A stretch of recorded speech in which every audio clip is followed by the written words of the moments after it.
Bonjour à toutes et à tous et bienvenue pour un nouvel épisode de Cartoon Horror Show. Aujourd'hui, je vais vous raconter 4 histoires qui se sont passées seules à la maison. Ça vous arrive parfois de rester seul chez vous? Eh bien alors, écoutez bien ces histoires. Si t'es nouveau ou nouvelle sur la chaîne, n'hésite pas à t'abonner. Allez, c'est parti!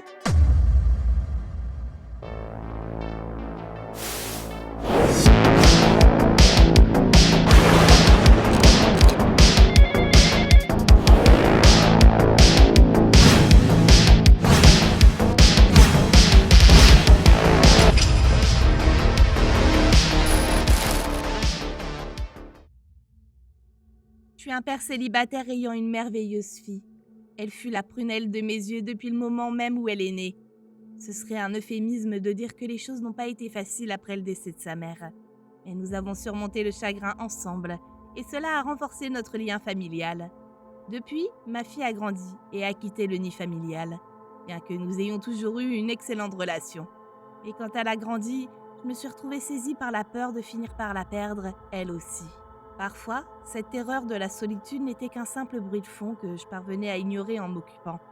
D'autres fois, c'était accablant, et je devenais si prudent et protecteur que j'ai parfois l'impression d'avoir manqué à mon devoir de père. Elle n'est pas allée à quelques sorties scolaires, une poignée de fêtes d'anniversaire et un tas de sorties avec ses amis. Tout ça parce que j'étais trop nerveux à l'idée de la laisser seule dans un endroit qui ne m'était pas familier. C'est arrivé au point où, vers son 13e anniversaire, j'ai réalisé que je l'avais jamais laissée seule à la maison avant. Même quand il s'agissait d'une petite course à l'épicerie, j'insistais pour qu'elle mette en pause ce qu'elle faisait, afin de me rejoindre pour la course que je m'apprêtais à faire. Ça marchait quand elle était plus jeune, mais plus elle vieillissait, plus elle semblait ne pas apprécier d'être constamment contrainte de rester à mes côtés. Un jour, tout ça a culminé dans une petite dispute, où elle insistait pour que je la laisse à la maison afin qu'elle puisse finir ses devoirs pendant qu'elle était encore studieuse. Ce sont mes mots, pas les siens d'ailleurs. J'ai gagné la dispute, et pendant tout le trajet jusqu'à l'épicerie, elle avait un visage comme le tonnerre. Mais alors qu'elle vieillissait, j'ai commencé à me demander si je ne devais pas assouplir ma politique. Quelques mois plus tard, après une longue période de réflexion, je suis entrée dans sa chambre et je lui ai dit que j'allais faire une course rapide à Target pour acheter quelques trucs. Elle a grogné, s'est affaissée sur sa chaise et est partie pour mettre ses chaussures. Puis, avec un timing théâtral, je lui ai dit que j'irais seule. Elle a souri, le genre de sourire qui apporte beaucoup de joie en tant que parent. C'était un sourire qui marquait une étape dans nos vies à tous les deux. Elle grandissait et il était temps de commencer à lui donner un peu d'espace. Je sais que ça peut paraître stupide, mais j'ai été un peu émue en montant dans le siège conducteur et en sortant de notre allée. Le truc des enfants qui grandissent trop vite est sûrement galvaudé, mais c'est galvaudé parce que c'est vrai. Le temps d'arriver à Target et de m'être répété que tout allait bien se passer, j'ai commencé à ressentir un semblant de calme. Puis, alors que je me promenais dans les allées pour aller chercher 2 ou 3 trucs, je sens dans ma poche mon téléphone se mettre à vibrer. Je le sors et je vois que c'est ma fille qui m'appelle, probablement pour me demander de lui prendre quelque chose pour elle. J'appuie sur le bouton vert et porte le téléphone à mon oreille. Avant même que je puisse dire quoi que ce soit, la seule chose que j'entends sont des cris et des pleurs. Je viens de laisser le chariot où il était, en courant hors du magasin et en retournant vers ma voiture. Alors que je roulais en direction de l'appartement, j'ai essayé de la calmer et de lui faire dire ce qui se passait. Elle n'arrêtait pas de répéter « Je sais pas, je pense que quelqu'un a tiré un coup de feu !» J'ai ensuite demandé si elle était blessée, et c'est alors qu'elle m'a répondu oui. J'ai jeté mon téléphone par terre, j'ai mis mes 2 mains sur le volant et j'ai commencé à rouler à toute vitesse vers notre appartement. Quelques minutes plus tard, j'étais à 2 pâtés de maison de mon appartement quand j'ai vu des gyrophares dans le rétroviseur. Je me suis sentie malade quand j'ai réalisé que j'étais confrontée à 2 choix distincts. Fuir la voiture de police pour rejoindre ma fille et risquer de me faire tirer dessus, ou quelque chose du genre, ou bien me garer et tenter d'expliquer la situation tout en risquant de condamner ma fille à un destin tragique. Pour certains, ça semblerait être une véritable énigme, mais pour un parent, absolument aucune réflexion n'est impliquée dans cette décision. Vous aidez votre enfant. Il n'y a pas d'autre option. J'aurais jamais imaginé de toute ma vie me retrouver dans une course-poursuite avec la police. En dehors de quelques contraventions pour être mal garé, j'ai toujours fait attention au code de la route, restant fermement du côté de la loi. Alors me retrouver dans cette situation où je fuyais une voiture de police, priant pour qu'ils comprennent la raison de cet acte, c'était surréaliste et extrême. Après avoir passé les 2 pâtés de maison qui me séparaient de mon appartement, j'ai dérapé dans mon allée et je suis sortie de la voiture les mains en l'air alors que les policiers étaient juste derrière moi. Je me souviens qu'ils sont sortis de leur voiture eux aussi, et se sont mis à couvert derrière leurs portes ouvertes, pointant des pistolets ou des tasers sur moi alors que je leur criais « Je suis désolée, ma fille a des problèmes, je pouvais pas m'arrêter, je peux pas m'arrêter !» Alors que je continuais de répéter mon histoire, l'un des policiers s'est approché de moi avec son arme dégainée.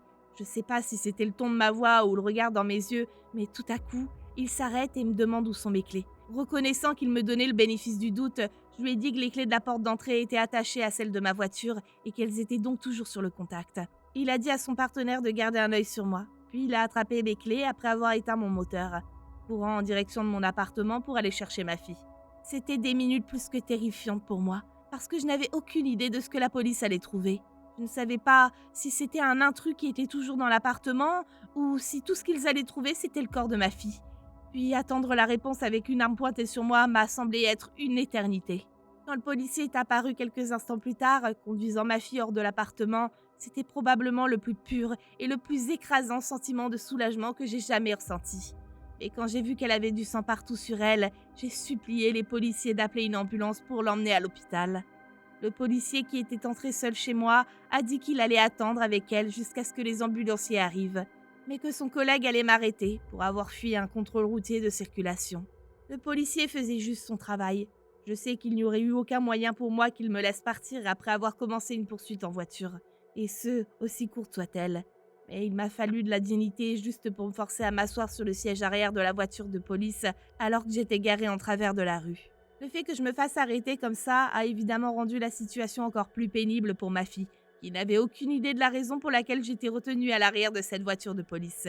Mais après qu'elle se soit un peu calmée, un des policiers a vérifié ses blessures et est venu me dire qu'elle irait bien et que toutes ses blessures étaient en vérité superficielles. Je lui ai demandé si c'était sûr à 100%, parce que ma fille avait mentionné quelque chose à propos d'un coup de feu lorsqu'elle m'avait appelé, mais le policier a pu m'assurer qu'elle n'avait pas de blessure par balle, juste un tas de coupures de verre sur son bras supérieur et sa joue inférieure. Encore une fois, j'ai ressenti un énorme sentiment de soulagement pour la deuxième fois de la journée. J'ai dû retenir mes larmes. Quelques minutes plus tard, l'ambulancier est arrivé, et après un examen rapide des blessures de ma fille, elle a été conduite à l'hôpital pour avoir des points de suture. C'était mon signal pour être emmenée en prison, mais j'ai été libérée sous caution en quelques heures après avoir reçu une convocation au tribunal pour avoir fui un contrôle routier. J'ai immédiatement conduit jusqu'à l'hôpital pour récupérer ma fille qui avait maintenant une ligne de points de suture sur la pire de ses blessures qui longeait sa mâchoire. Sur le chemin du retour vers notre appartement, j'ai fait en sorte qu'elle me dise exactement ce qui s'était passé pour qu'elle soit blessée ainsi. Car évidemment, je ne comprenais toujours pas comment un coup de feu avait pu causer des blessures de verre. Elle a dit qu'elle se faisait un sandwich et qu'elle avait pris un verre d'eau qu'elle avait juste posé devant elle, sur notre plateau à déjeuner, quand il a soudainement explosé. L'explosion du verre a causé les coupures sur son bras et son visage, et juste au même moment, elle a dit avoir entendu une forte détonation venant de l'appartement d'à côté. Sans vous ennuyer avec trop de détails, la disposition de notre cuisine est telle qu'il n'y a aucune chance pour que quelqu'un ait pu lui tirer dessus.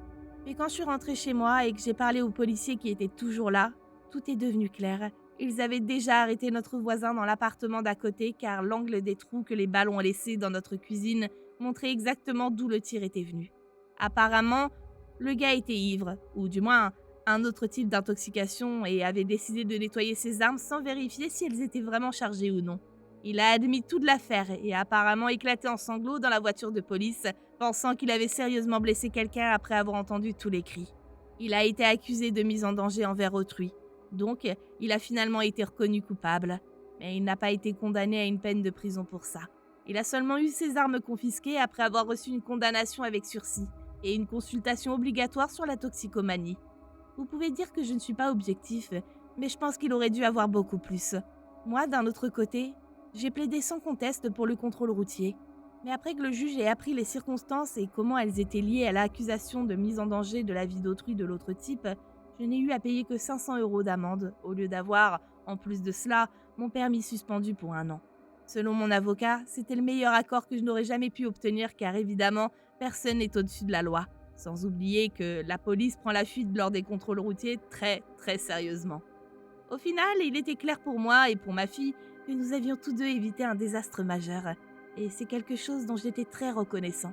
Mais juste au moment où je me sentais à l'aise pour donner à ma fille un peu d'espace et d'intimité dans sa vie, l'anxiété de la perdre est en quelque sorte revenue cette fois plus forte et a fait des ravages sur ma santé mentale.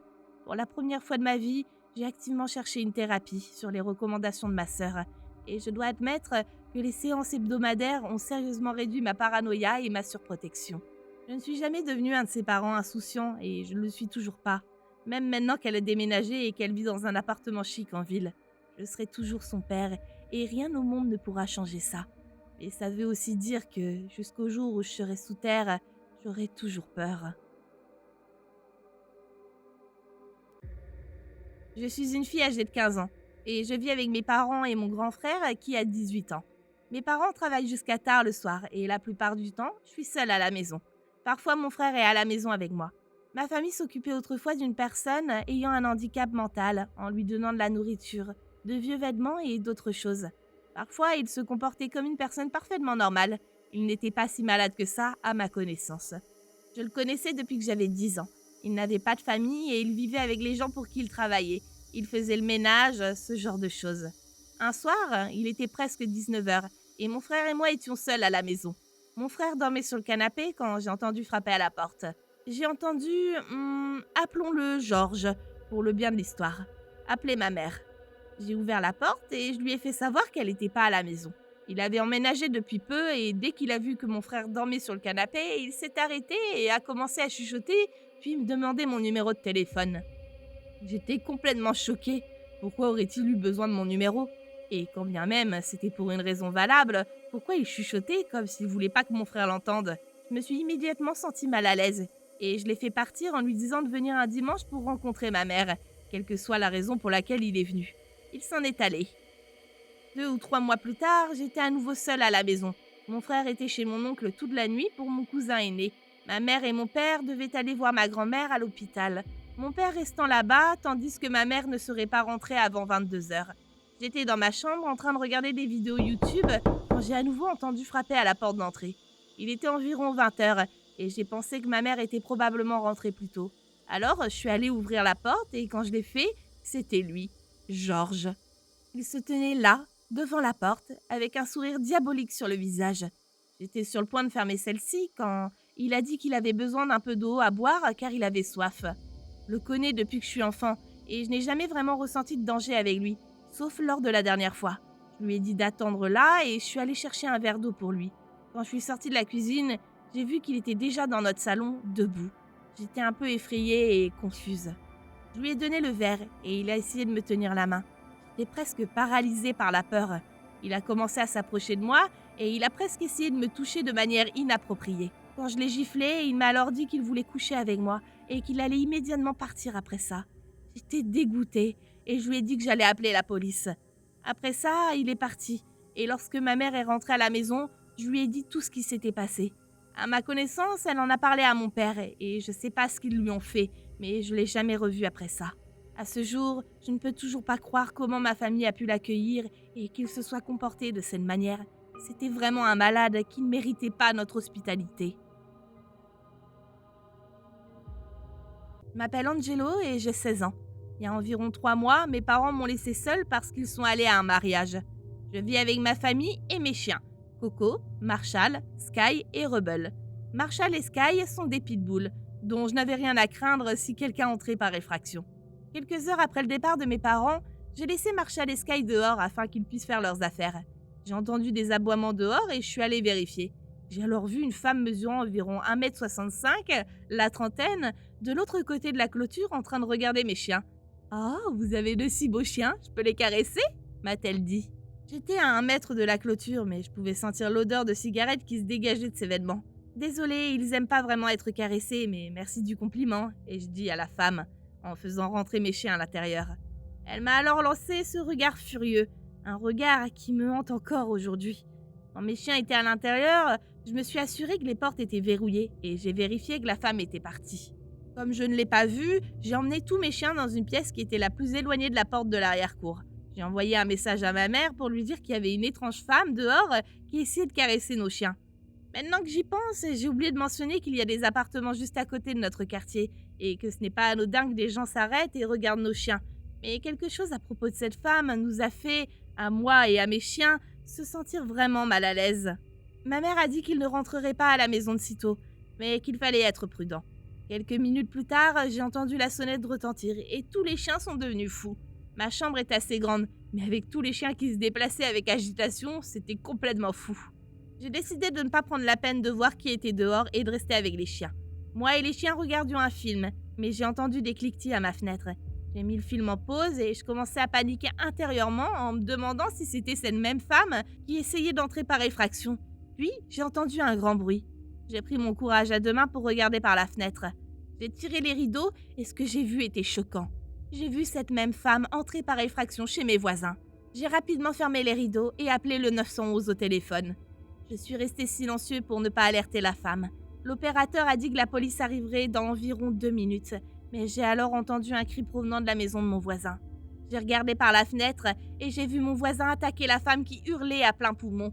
J'étais toujours au téléphone et j'ai dit à l'opérateur que mon voisin était en train de se battre contre la femme. À ce moment-là, la police est arrivée et ils ont dû taser la femme car elle était très violente. Elle jurait à tout va et bougeait de manière incontrôlable. La police a pris un couteau et ce qui semble être une arme à feu à la dame. Elle a commencé à dire qu'elle allait me tuer moi et mes chiens, ainsi que brûler ma maison.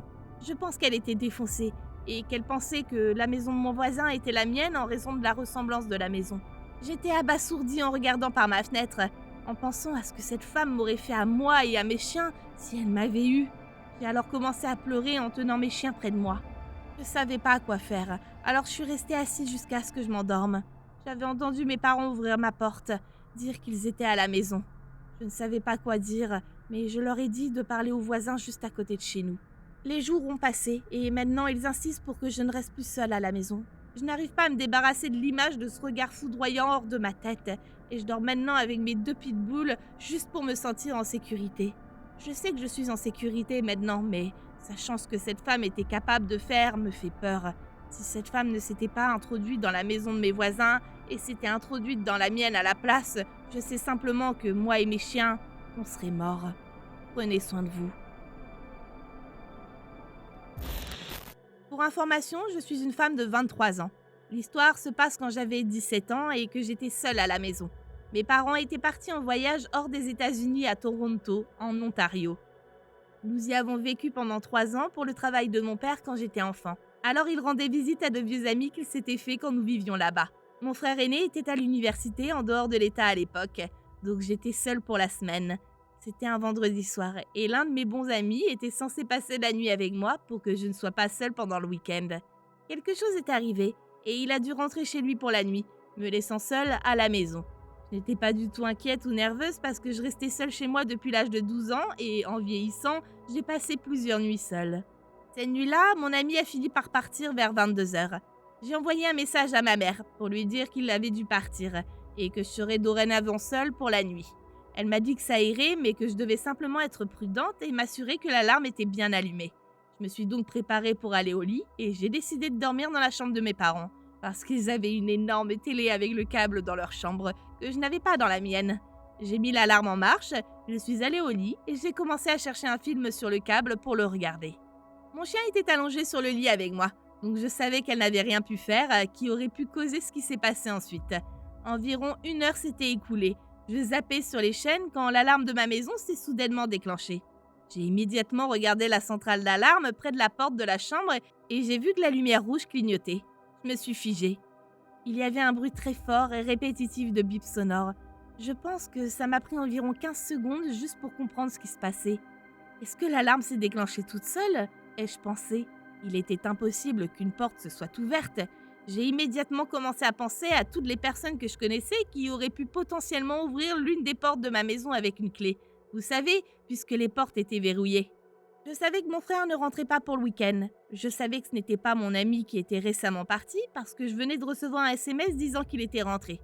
J'ai passé en revue tous mes amis à qui je pouvais penser et chacun d'entre eux était soit hors de la ville, soit occupé. Je savais qu'aucun de mes voisins aurait ouvert l'une des portes non plus. J'ai passé en revue tout ça dans ma tête pendant ces 15 secondes où j'étais tétanisée sur le lit. Finalement, je suis sortie de mon état de transe et j'ai couru vers la porte de la chambre de mes parents. Je l'ai fermée et puis je l'ai verrouillée. Je n'ai pas éteint l'alarme parce que je savais qu'elle appelait automatiquement la police dès qu'elle atteignait 1 minute. Et je pensais aussi que l'alarme bruyante ferait fuir celui qui venait de s'introduire dans ma maison. Après avoir verrouillé la porte, je suis allée vers la table de nuit de ma mère et j'ai pris un revolver qu'elle gardait là, juste en cas d'urgence comme celle-ci. Je ne mesure que 1,62 m et je savais que si quelqu'un passait cette porte avec l'intention de me faire du mal, il aurait facilement réussi. Je ne voulais pas prendre de risques. J'ai sorti le pistolet, je me suis assurée qu'il était chargé et j'ai enlevé la sécurité. J'ai tenu le pistolet en l'air et je l'ai pointé vers la porte, mais j'ai gardé mon doigt loin de la gâchette, comme on est censé le faire, jusqu'à ce que vous soyez sûr que vous allez tirer. N'arrivez pas à croire que je tenais une arme et que je la pointais sur quelque chose, et éventuellement quelqu'un, avec l'intention de tirer s'il s'avérait être dangereux. Je me suis assise là, me préparant mentalement à tirer sur quiconque parviendrait à passer la porte. C'est quelque chose que je n'aurais jamais pensé avoir à faire. Je suis restée calme et je n'ai pas laissé mes émotions ou la peur prendre le dessus sur moi. Je savais que je devais rester calme et garder l'esprit clair au cas où quelque chose viendrait se produire. J'étais à genoux sur le sol, dans cette position pendant ce qui semblait être une éternité, mais je suis sûre que seulement 2 minutes se sont vraiment passées. L'alarme continuait de sonner et j'ai décidé d'appeler le 911 juste au cas où le système d'alarme aurait mal fonctionné et n'aurait pas appelé la police. J'ai appelé le 911 et leur ai expliqué tout ce qui se passait et ils ont envoyé 2 officiers de police vers moi. L'opérateur est resté au téléphone avec moi jusqu'à ce que les policiers arrivent. Ils ont vérifié le périmètre extérieur de ma maison avant de frapper à la porte d'entrée. J'ai éteint l'alarme et j'ai rangé l'arme. J'ai ouvert la porte d'entrée et j'ai parlé aux officiers. Ils m'ont dit qu'ils n'avaient trouvé aucun signe d'effraction à l'extérieur de la maison. Ils m'ont posé quelques questions sur ce qui s'était passé et je leur ai tout expliqué. Ils m'ont demandé si je voulais faire balayer l'intérieur de la maison, juste pour voir si quelqu'un s'était introduit et se cachait peut-être quelque part. Avec le recul, je ne peux pas croire que j'ai été si stupide. Ma réponse fut « Non, je pense que c'est bon maintenant ». Les policiers m'ont assuré qu'ils resteraient dans la zone et ils m'ont dit de ne pas hésiter à appeler si quelque chose d'autre se produisait. Je les ai raccompagnés en marchant derrière la porte et je suis retournée dans la chambre de mes parents. Je me suis assurée que mon chien n'était pas effrayé par ce qui venait de se passer, puisqu'il s'agit d'un cocker spaniel de 10 kilos, donc pas vraiment le genre de chien de garde quoi. J'ai ensuite appelé mes parents pour enfin leur dire ce qui s'était passé. Ma mère a toujours été une personne extrêmement calme, donc elle n'a pas paniqué. Je suppose que je dois la remercier pour l'attitude calme que j'ai eue pendant cette épreuve, puisque je suis un peu comme elle dans un sens. Mon père, cependant, était clairement inquiet pour moi, étant donné que j'étais la plus jeune, seule à la maison. Ils m'ont demandé si j'allais bien et si je voulais qu'ils rentrent plus tôt à la maison. Je leur ai dit que ce n'était pas nécessaire et que j'étais sûre que rien de tel ne se reproduirait puisque l'alarme les avait probablement effrayés. J'ai raccroché le téléphone avec mes parents et j'ai réalisé que je n'avais pas remis l'alarme. Alors je suis allée voir le système d'alarme. J'ai entré le code et j'ai appuyé sur marche. Rien ne s'est passé.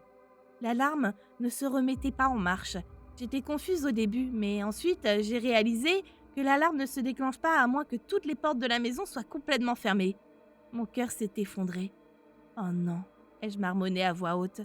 Je me suis rendu compte que je devais maintenant faire le tour de la maison et chercher quelle porte avait été ouverte et avait déclenché l'alarme en premier lieu. C'est là que j'ai vraiment réalisé à quel point j'étais stupide d'avoir dit non aux officiers de police quand ils ont demandé si je voulais qu'ils fouillent l'intérieur de la maison. Je suis retournée en direction de la table de nuit de ma mère. J'ai repris le pistolet en me préparant mentalement au pire. Je suis ensuite allée vers toutes les portes du rez-de-chaussée de ma maison en tenant le pistolet dans mes mains. Je suis finalement arrivée dans le couloir où se trouvait la porte d'entrée du garage et c'est là que j'ai vu qu'elle avait été laissée grande ouverte. Des frissons ont parcouru mon corps à l'idée que quelqu'un avait vraiment essayé d'entrer par effraction et avait réussi. Nous avions 2 fenêtres au niveau du sol de notre garage, donc quelqu'un qui passait par là pour entrer dans la maison n'était pas farfelu. J'ai allumé la lumière dans le garage et j'ai tenu l'arme devant moi. J'ai regardé les 2 fenêtres du garage et il ne semblait y avoir aucun signe qu'elles aient été ouvertes. J'ai immédiatement fermé la porte du garage. Je l'ai verrouillée et j'ai essayé de mettre l'alarme à nouveau. Cette fois, ça a marché. Après ça, j'ai parcouru toute la maison avec l'arme à la main pour vérifier si quelqu'un s'était caché quelque part. J'ai prié pendant tout ce temps pour ne trouver personne et ainsi ne pas avoir à utiliser cette arme. À mon grand soulagement, je n'ai trouvé personne. J'ai dormi avec la porte de la chambre de mes parents fermée à clé cette nuit-là et avec le revolver sous mon oreiller pendant le reste de la semaine. Quand mes parents sont rentrés de leur voyage, mon père a inspecté les fenêtres dans le garage pour voir si elles avaient été forcées ou quelque chose comme ça. Comme je le pensais, il n'y avait aucune preuve d'une entrée par effraction. Mes parents ont conclu que la porte du garage n'avait pas dû être complètement fermée et qu'une rafale de vent était venue de l'extérieur et a ensuite ouvert la porte de la maison, provoquant le déclenchement de l'alarme. Nous n'avons jamais compris ce qui s'est réellement passé cette nuit-là. Depuis, j'ai eu une autre expérience avec un possible cambriolage quand j'étais à l'université et que j'étais rentrée à la maison pour le week-end. Cette histoire n'était pas aussi effrayante, mais j'étais à nouveau seule et mes parents faisaient la même chose que la première fois, rendre visite à des amis au Canada. J'ai maintenant 23 ans. 6 ans se sont écoulés depuis ces nuits et quoi qu'il se soit réellement passé, ça reste la nuit la plus effrayante de ma vie. Je ne peux même pas me résoudre à imaginer ce qui se serait passé si nous n'avions pas eu ce système d'alarme et si je n'avais pas eu l'arme de ma mère pour me sentir en sécurité pour elle. Bien que rien de grave ne soit arrivé, je conseille à tous ceux qui entendent cette histoire de toujours s'assurer que votre maison est équipée d'une alarme et que vous ayez toujours une arme à l'intérieur de votre maison afin de vous protéger.